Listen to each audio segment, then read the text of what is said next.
নমস্কার, আমি Satyajit. E learning English grammar ক্লাসে সকলকে স্বাগত জানাই। আগের দুটো পার্টে আমরা ফ্রেজ এবং ক্লজ কাকে বলে, তাদের ডেফিনেশন এবং এক্সাম্পল নিয়ে আলোচনা করেছি। আর এই পার্টে আমরা আলোচনা করব যে ক্লজ কী। এর আগে পার্টে আমরা ফ্রেজ এবং তার টাইপসগুলো নিয়ে বিস্তারিতভাবে আলোচনা করেছি। এখন ক্লজ কী এবং ক্লজের কতগুলো ভাগ রয়েছে সেই ধরনগুলো নিয়ে আমরা বিস্তারিতভাবে উদাহরণসহ সমস্ত ক্লজের পুঙ্খানুপুঙ্খ আলোচনা এখানে তুলে ধরব।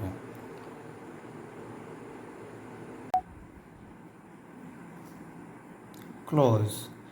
A clause is a group of words containing a subject and a predicate and functioning as a member of a complex or compound sentence. বিখ্যাত গ্রামারিয়ান মেরিয়াম ওয়েবস্টারের মতে ক্লজ হচ্ছে একটা শব্দ সমষ্টি যার মধ্যে থাকে সাবজেক্ট এবং প্রেডিকেট এবং যে একটা কমপ্লেক্স বা কম্পাউন্ড সেন্টেন্সের মেম্বার হিসেবে কাজ করে। তাহলে কীভাবে সে কাজ সে সম্পাদন করে সেটা দেখব আমরা উদাহরণের মধ্যে দিয়ে। যেমন হি ফিনিশড হিজ ওয়ার্ক, এটা একদিকে একটা সেন্টেন্স এবং একটা ক্লজের কাজও করছে। এটাকে বলা হয় ওয়ান ক্লজ সেন্টেন্স, কারণ এখানে ফাইনাইট ভার্ব রয়েছে, সাবজেক্ট রয়েছে এবং প্রেডিকেট এবং তার মধ্যে অবজেক্টও রয়েছে। তাহলে হি ফিনিশড দ্য ওয়ার্ক, এটা হচ্ছে one clause sentence. When he went there he saw him, এটা হচ্ছে টু ক্লজ সেন্টেন্স। এর মধ্যে দুটো ক্লজ রয়েছে, একটা হোয়েন হি ওয়েন্ট দেয়ার এবং অ্যানাদার হচ্ছে হি স হিম, যখন সে সেখানে গেছিল সে তাকে দেখেছিল। এই দুটো সেপারেট অংশই কিন্তু একটা সম্পূর্ণ সেন্টেন্সের অংশ বিশেষ এবং এই দুটোই হচ্ছে এখানে clause. When he went there he saw him and he thanked him, যখন সে সেখানে গেছিল সে তাকে দেখেছিল এবং সে তাকে ধন্যবাদ দিয়েছিল। তাহলে এখানে তিনটে অংশ দেখতে পাচ্ছি, when he went there he saw him and he thanked him, তিনটে ক্লজ রয়েছে। এখন কোন ক্লজটাকে কী ধরনের ক্লজ বলে সেটা আমরা এরপর দেখব। ক্লজকে তার গঠন অনুযায়ী কী করা হচ্ছে, দুই ভাগে ভাগ করা হচ্ছে। একটা হচ্ছে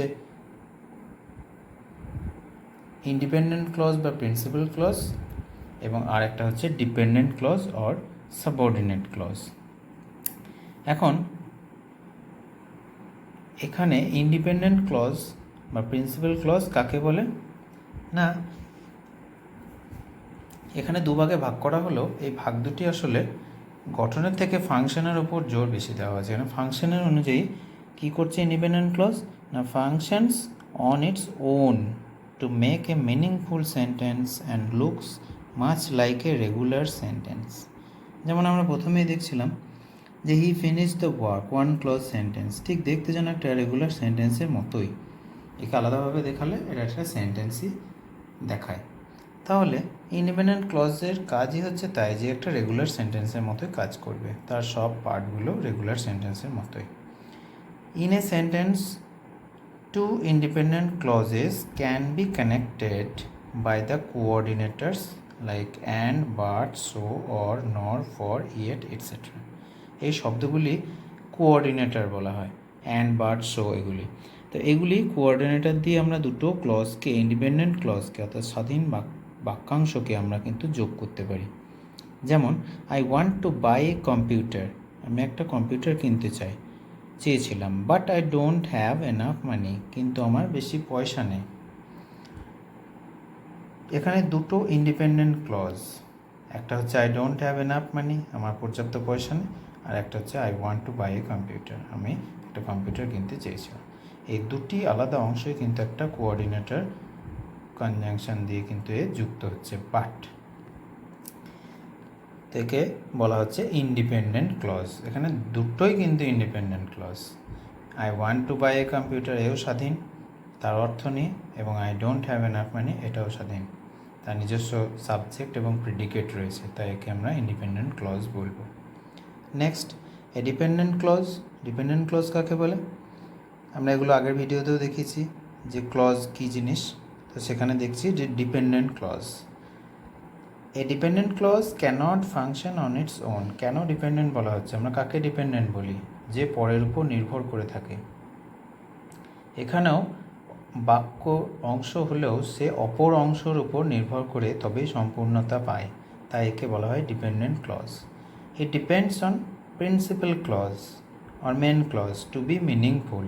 এটা মেন ক্লজ বা প্রিন্সিপাল ক্লজের উপর নির্ভর করে থাকে নিজের অর্থ সম্পূর্ণ করার জন্য। It is also named as subordinate clause. একে তাই সাবঅর্ডিনেট ক্লজ নামেও অভিহিত করা হয়। So it cannot form a complete sentence alone. তাহলে এ নিজে নিজে একটা সম্পূর্ণ বাক্য গঠন করতে ব্যর্থ, তাই একে বলা হয় dependent clause. So a dependent clause it depends on principal clause. যেমন ইফ ইউ ডোন্ট ইট, যদি তুমি না খাও, আই ওন্ট গো, আমি যাব না। তাহলে ডিপেন্ডেন্ট অর সাবঅর্ডিনেট ক্লজ কোনটা? না ইফ ইউ ডোন্ট ইট। আমরা যদি এই অংশটিকে বাক্য থেকে আলাদা করে দিই তাহলে কি এ সম্পূর্ণ হচ্ছে? ইফ ইউ ডোন্ট ইট এ কিন্তু সম্পূর্ণ নয়, প্রশ্ন থেকে যাচ্ছে, ধারণাটা ক্লিয়ার হচ্ছে না। যদি তুমি না খাও, যদি তুমি না খাও তাহলে কি হবে? না সেটা জানতে গেলে আমাকে প্রিন্সিপাল ক্লজের উপর নির্ভর করতে হবে। এটা হচ্ছে প্রিন্সিপাল, আই ওন্ট গো। এখন এই ডিপেন্ডেন্ট বা সাবঅর্ডিনেট ক্লজকে আমরা 3 ধরনের ভাগে ভাগ করতে পারি। এক হচ্ছে নাউন ক্লজ, দুই হচ্ছে অ্যাডজেক্টিভ ক্লজ এবং অ্যাডভার্বিয়াল ক্লজ। নাউন ক্লজ কাকে বলে? না যে ক্লজ নাউনের কাজ করে। ডেফিনেশনে কি বলা হচ্ছে? Noun clause is a dependent clause that acts as a noun. Noun clause হচ্ছে একটা ডিপেন্ডেন্ট ক্লজ। মনে রাখতে হবে এই সবগুলোই হচ্ছে কিন্তু ডিপেন্ডেন্ট ক্লজ, নাউন ক্লজ হোক, অ্যাডজেক্টিভ ক্লজ হোক বা অ্যাডভার্বিয়াল ক্লজ। তাহলে এটা নাউনের কাজ করবে, এই ক্লজটি পুরোটাই নাউনের ফাংশন প্লে করবে। It can be used as a subject, direct object, indirect object, object of a preposition, subject compliment or appositive. তাহলে এতগুলো কাজ সে করতে পারে। যদি এই কাজগুলো সে সঠিকভাবে সম্পাদন করে, বাক্যের মধ্যে অবস্থান করে, তাহলে আমরা অবশ্যই তাকে নাউন ক্লজ হিসেবে চিহ্নিত করব। যেমন that he is honest is known to all, সে যে সৎ এটা সকলেই জানে। দ্যাট হি ইজ অনেস্ট অংশটি তাহলে সাবজেক্টের জায়গায় বসছে, subject to a verb is, তাহলে ইজ ভার্বের সাবজেক্ট হিসেবে কী হচ্ছে? দ্যাট হি ইজ অনেস্ট, যে সে সৎ সেটা সকলেই জানে, এই অংশটি হলো নাউন ক্লজ। এবার অবজেক্ট হিসেবে দেখো কেমন ব্যবহৃত হচ্ছে, I know when he will come, এখানে সাবজেক্ট হিসেবে ব্যবহৃত হচ্ছে, এখানে অবজেক্টের জায়গায় বসেছে। আমি জানি সে কখন আসবে, an object of a verb, know ভার্বের অবজেক্ট হিসেবে আমি জানি, কি জানি? কখন সে আসবে, এটা হচ্ছে noun clause. It depends on how he behaves, এটা নির্ভর করে কিভাবে সে আচরণ করে তার উপর। তাহলে এখানে অন প্রিপোজিশনের অবজেক্ট হিসেবে কাজ করছে, ডাইরেক্ট অবজেক্ট নয়, ডিপেন্ডস অন, এই অন প্রিপোজিশনটার পরে বসে অবজেক্ট অফ এ প্রিপোজিশনের কাজ করছে। তাই এই হাউ হি বিহেভসটা হচ্ছে ডিপেন্ডেন্ট ক্লজ, কিন্তু এর নাম কি? এর নাম হচ্ছে noun clause. This is what you deserved, এটাই হচ্ছে সেটা যেটা তুমি তোমার প্রাপ্য। Complement to a verb, what you deserved, এটা হচ্ছে complement to the verb is, what you deserved. It is a rumour, এটা হচ্ছে সেই গুজব। রিউমার নাউন, এই নাউনটাকে মডিফাই করছে কি? That he has escaped. রিউমারটা কি?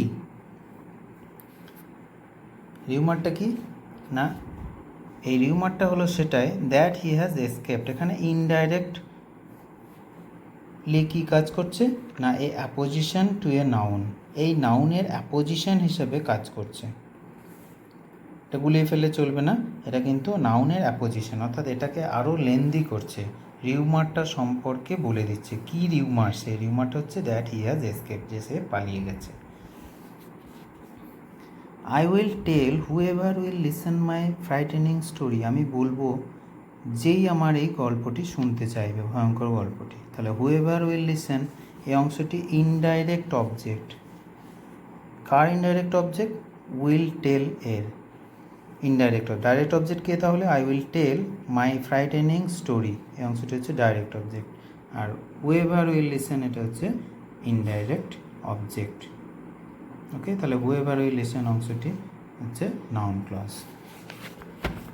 Next adjective clause. An adjective clause is a dependent clause, আগেরগুলোর মতো এটাও dependent clause, that like an adjective modifies a noun or a pronoun, অ্যাডজেক্টিভের মতোই কাজ করে, নাউন বা প্রোনাউনকে মডিফাই করবে।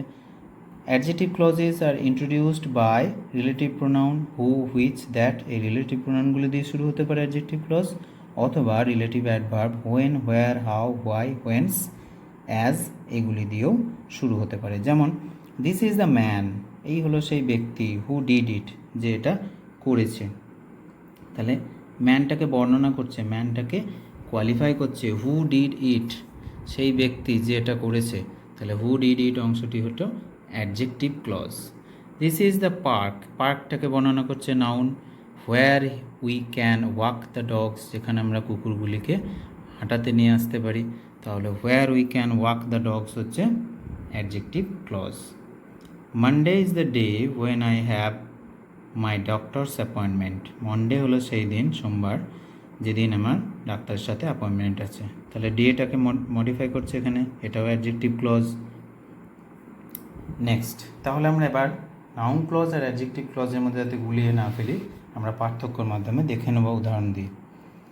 Tell me who did it, এটা noun clause, who did it হচ্ছে noun clause. I know the man who did it, তাহলে এখানে পার্থক্যটা একটু বুঝে নিতে হবে যে টেল মি হু ডিড ইট, এইখানে হু ডিড ইট অংশটা কি হচ্ছে, এই অংশটা হু ডিড ইট অংশটি কি করছে না টেল মি, এই টেলের ডাইরেক্ট অবজেক্ট হিসেবে কাজ করছে, তাই এ হচ্ছে নাউন ক্লজ। আবার এখানে অ্যাডজেক্টিভ ক্লজে ওই ধরনেরই বাক্য, I know the man who did ইট, এখানে দ্য ম্যান অংশটি এক্সট্রা যোগ হয়েছে, অবজেক্ট হয়েছে, কিন্তু এখানে এই দ্য ম্যানকে আবার মডিফাই করছে কে, দ্য ম্যানকে, হু ডিড ইট এই অংশটি, তাহলে এ হলো adjective clause, the man who did it. তারপর রয়েছে tell me when he will go, tell me when he will go, me এর পরে ডাইরেক্ট বসে গেছে, হোয়েন হি উইল গো এটা ডাইরেক্ট অবজেক্ট, তাই এখানে হচ্ছে এটি হচ্ছে নাউন ক্লজ। কিন্তু পরক্ষণেই দেখো tell me the time when he will go, দুটোকে পাশাপাশি রেখে পার্থক্য করে লক্ষ্য করো, এখানে দ্য টাইম অংশটি এসে বসেছে এবং টাইম শব্দটি পার্টস অফ স্পিচের অন্তর্গত, কোন পার্টস অফ স্পিচ, নাউন, তাই একে মডিফাই করছে কি হোয়েন হি উইল গো, তাহলে এই টাইম হোয়েন হি উইল গোটা হয়ে গেল আবার adjective clause. You know why I ask you, why I ask so, তুমি জানো কেন আমি এরকম বলেছি। আর you know the reason why I ask so, এখানে দ্য রিজনকে মডিফাই করছে কি, এই দ্য রিজন, রিজনটাকে কোন অংশটি মডিফাই করছে না হোয়াই আই আস্ক সো, তাহলে হোয়াই আই আস্ক সোটা হচ্ছে, হোয়াই আই আস্ক সো অংশটি হচ্ছে কি না অ্যাডজেক্টিভ ক্লজ। তাহলে আমরা জানলাম নাউন ক্লজ এবং অ্যাডজেক্টিভ ক্লজের বিস্তারিত বিবরণ। এবার দেখব adverbial clause. An adverbial clause is a dependent clause that functions as an adverb, এটা অ্যাডভার্বের মতোই কাজ করবে। Therefore it modifies a verb, an adjective or another adverb, adjective verb বা অন্য কোনো অ্যাডভার্বকে মডিফাই করবে। Adverbial clauses can be introduced by various types of subordinating conjunctions as stated below. তাহলে নিচে দেওয়া উদাহরণগুলো জানলেই আমরা বুঝতে পারবো। Introduced by when, while, after, before, till, until, since, এগুলি কী করবে না অ্যাডভার্বিয়াল ক্লজ অফ টাইমকে ফোকাস করবে, সবগুলো অ্যাডভার্বিয়াল ক্লজ। তো বোঝার সুবিধার জন্য একে ভাগ করা হচ্ছে কি অ্যাডভার্বিয়াল ক্লজ অফ টাইম, এটা হচ্ছে প্রথম ভাগ। He came after I had left, সে এসেছিল আমার চলে যাওয়ার পরে, তাহলে সে এসেছিল কখন এসেছিল, টাইমটা কখন না আফটার আই হ্যাড লেফট, এই অংশটি হলো তাহলে adverbial clause of time. I listen to music, আমি গান শুনছিলাম, আনটিল আই ফল অ্যাসলিপ, টাইমটা যতক্ষণ না আমি ঘুমিয়ে পড়েছি, তাহলে আনটিল আই ফল অ্যাসলিপ হচ্ছে adverbial clause of time. Strike while the iron is hot, আঘাত করো যখন লোহাটি উত্তপ্ত থাকে, তাহলে কখন আঘাত করবে, টাইমটা while the iron is hot, এই অংশটি পুরোটি হচ্ছে adverbial clause of time. He came when we were playing, সে এসেছিল যখন আমরা খেলা করতেছিলাম, তাহলে হোয়েন উই ওয়্যার প্লেয়িংটা হচ্ছে টাইমের জায়গায় বসেছে, ভার্বটাকে সমালোচনা করছে, কেম তার আসা হয়েছিল, কখন আসা হয়েছিল না when we are playing। এটা হচ্ছে অ্যাডভার্বিয়াল ক্লজ অফ টাইম। এবার অ্যাডভার্বিয়াল ক্লজ অফ প্লেস, জায়গাও বলে দেয় অ্যাডভার্ব। কীরকম? Introduced by where, wherever etcetera. Wherever you look, যেদিকেই তুমি তাকাও, he was to be found, তাকেই দেখতে পাবে। ঠিক যেন মনে হচ্ছে ভগবানের কথা হয়তো বলা হচ্ছে যে তুমি যেদিকেই তাকাও সেদিকেই ভগবানকে দেখতে পাবে। You should stay where you are, তোমার সেখানেই থাকা উচিত যেখানে তুমি বর্তমানে রয়েছো। You should stay where you are. তাহলে এখানে হোয়ার ইউ আর অংশটি কী করছে? প্লেসকে বুঝিয়ে দিচ্ছে, স্টে ভার্বটিকে মডিফাই করছে এবং প্লেসের উল্লেখ করছে। তাই হোয়ার ইউ আরটা হচ্ছে অ্যাডভার্বিয়াল ক্লজ অফ প্লেস। এবার আসছে adverbial clause of reason or cause. It is introduced by, because, as, since, that etcetera. তাহলে এই শব্দগুলি দিয়ে শুরু হলে আমরা জানবো যেটা রিজন প্রকাশ করছে, কারণ। অ্যাজ আই ওয়াজ ইল, যেহেতু আমি অসুস্থ, আই কুড নট কাম, আমি আসতে পারবো না বা পারিনি, আমি যেহেতু অসুস্থ ছিলাম। অ্যাজ আই ওয়াজ ইল, তাহলে কারণটা কি আমার না আসার? I was ill. অ্যাজ দিয়ে শুরু হয়েছে, এই অংশটি হচ্ছে adverbial clause of reason. Since you are ill, এটাও রিজন প্রকাশ করছে, যেহেতু তুমি অসুস্থ, ইউ নিড নট কাম, তোমাকে আসতে হবে না। হি ক্যান নট গো, সে যেতে পারে না। বিকজ হি ইজ ইল, কারণ সে অসুস্থ। এখানেও কারণটা অ্যাডভার্বিয়াল ক্লজ অফ, এখানে কজটা ব্যাখ্যা করছে। I am sorry that you said so, আমি দুঃখিত, দুঃখিত হওয়ার কারণটা কি? রিজনটা হচ্ছে দ্যাট ইউ সেড সো, তোমার এরকম বলার কারণে। এবার আছে adverbial clause of purpose. Purpose মানে হচ্ছে উদ্দেশ্য। কী দিয়ে শুরু হবে? Introduced by, that, in order that, so that, lest etcetera. We read that we may learn, আমরা পড়ি, কোন উদ্দেশ্যে পড়ি? That we may learn, that we may লার্নটা হচ্ছে উদ্দেশ্য, এখানে রিড করার উদ্দেশ্য। তাহলে ভার্বকে মডিফাই করছে এবং একই উদ্দেশ্যটা ব্যাখ্যা করছে। Walk slowly lest you should fall, ধীরে ধীরে হাঁটো, না হলে তুমি পড়ে যাবে। তাহলে স্লোলি অ্যাডভার্বটাকে মডিফাই করছে, lest you self you should fall, এই অংশটি হলো adverbial clause of purpose. Next, they purchase some land, তারা কিছু জায়গা কিনেছিল, উদ্দেশ্য কি? So that they could extend the playground. তাহলে এখানে শো দ্যাট দিয়ে শুরু হওয়া অংশটি, এটা অ্যাডভার্বিয়াল ক্লজ অফ পারপাস। আবার রয়েছে অ্যাডভার্বিয়াল ক্লজ অফ রেজাল্ট। কোনো কাজ করলে তার একটা রেজাল্টও আসে, যেমন এগুলো কী দিয়ে শুরু হবে? Show that, such that, that et cetera. I am so tired that I can not play, আমি এতটাই দুর্বল, ক্লান্ত যে আমি খেলতে পারবো না। আই ক্যান নট প্লে, আমার না পারার, তাহলে আমার দুর্বলতার ফলটা কি হলো? That I can not play, এটা হচ্ছে ফলাফল। তাহলে clause of result. He is such a fool, সে এতই বোকা, that you can not depend on him, যে তুমি তার উপর নির্ভর করতে পারো না। এইটা হচ্ছে রেজাল্ট। ফুল হওয়ার ফল কি? তার উপরে কেউ ডিপেন্ড করে না। অ্যাডভার্বিয়াল ক্লজ অফ কন্ডিশন বা supposition. Introduced by whether, on condition, provided, supposing that, if, unless, in case ইত্যাদি দিয়ে শুরু হবে। যেমন I shall try whether I succeed or not, আমি সফল হব কি না হব জানি না, কিন্তু আমি চেষ্টা করব। এটাই হচ্ছে শর্ত, যে I shall try whether I succeed or not. তাহলে হোয়েদার আই সাকসিড অর নটটা হচ্ছে ক্লজ অফ কন্ডিশন।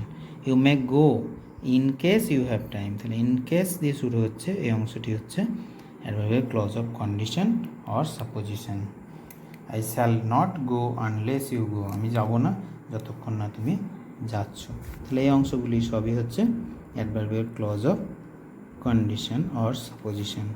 এখানে in case you have time,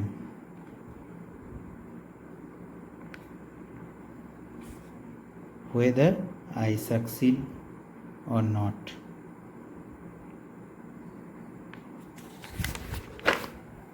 Next, if I succeed, I shall help him. যদি আমি সফল হই আমি তাকে সাহায্য করব। তাহলে সফল হলে সাহায্য করতাম। তাহলে এখানে শর্তটা কি? এখানে I shall if I succeed, এটাই হচ্ছে adverbial clause of condition or supposition. Condition or supposition, কন্ডিশনটা কি? কন্ডিশনটা হলো একটাই, যে আমাকে সফল হতে হবে। Adverbial clause of concession. এবার কনসেশন। কনসেশন মানে আমরা কি জানি? কোনো কিছুতে ছাড় দেওয়া, কোনো কিছুর বিনিময়ে কোনো কিছু। Introduced by though, although, even if, অথবা ইভেন দিয়ে। ইভেন ইফ ইউ ফেল, যদি তুমি ফেল করো, এমনকি যদি তুমি ফেল করো, you should not give up hope, তাহলেও তোমার আশা ছাড়া উচিত নয়। তাহলে ইভেন ইফ ইউ ফেল এই অংশটি কী করছে না কনসেশন প্রকাশ করছে। You should not give up hope. Although they were present, যদিও তারা উপস্থিত ছিল, তা সত্ত্বেও কী হয়েছিল? দে সেড নাথিং, তা সত্ত্বেও তারা কিছু বলেনি। তাহলে কনসেশনটা কি? Although they were present. Though he is poor, এটাও কনসেশন। Though he is poor he is honest. He is honest অংশটা হচ্ছে প্রিন্সিপাল ক্লজ, এটা হচ্ছে ডিপেন্ডেন্ট ক্লজ। দো হি ইজ পুয়ার এটাই হচ্ছে concession, adverbial clause of concession. However strong you may be, যতই তুমি শক্তিশালী হও না কেন, I am not afraid of you, তুমি যতই শক্তিশালী হও আমি কিন্তু তোমাকে ভয় পাই না। However strong you may be, যতই তুমি শক্তিশালী হও না কেন, I am not afraid of you, আমি তোমাকে ভয় পাই না। তাহলে আমি ভয় পাই না, এখানে কনসেশনের কাজ করছে কোন অংশটি? However strong you may be. However দিয়ে শুরু হচ্ছে এই ক্লজটি, ডিপেন্ডেন্ট ক্লজটি হচ্ছে এখানে adverbial clause of concession. Last, whatever he may argue I don't believe him, যতই সে তর্ক করুক না কেন, যতই যুক্তি দিক না কেন, আমি তাকে বিশ্বাস করি না। তাহলে আমি বিশ্বাস করি না, এর পেছনে কনসেশনটা কী রয়েছে না whatever he may argue, whatever দিয়ে শুরু হওয়া এই ক্লজটি হচ্ছে adverbial clause of concession. Next, adverbial clauses of comparison or degree. এখানে কম্প্যারিজন অথবা ডিগ্রি প্রকাশ করছে এই ক্লজের মাধ্যমে। Introduced by so, as, such as, than. যেমন কম্প্যারিজন তুলনা করবে, যেমন ডিগ্রির ক্ষেত্রে আমরা দেখি তুলনা করা। He is as wise as you, সে তোমার মতোই জ্ঞানী। He is as wise as you. He is not so tall as his brother. তাহলে এখানে কোন অংশটা হচ্ছে না so tall as his brother অংশটি হচ্ছে adverbial clause of comparison. Monu is taller than Sonu, তাহলে এখানে Monu is taller than Sonu, than use করা হচ্ছে। She is a better cook than I, তাহলে এখানে কোন অংশটা হচ্ছে she is a better cook than I, better cook than I এই অংশটি।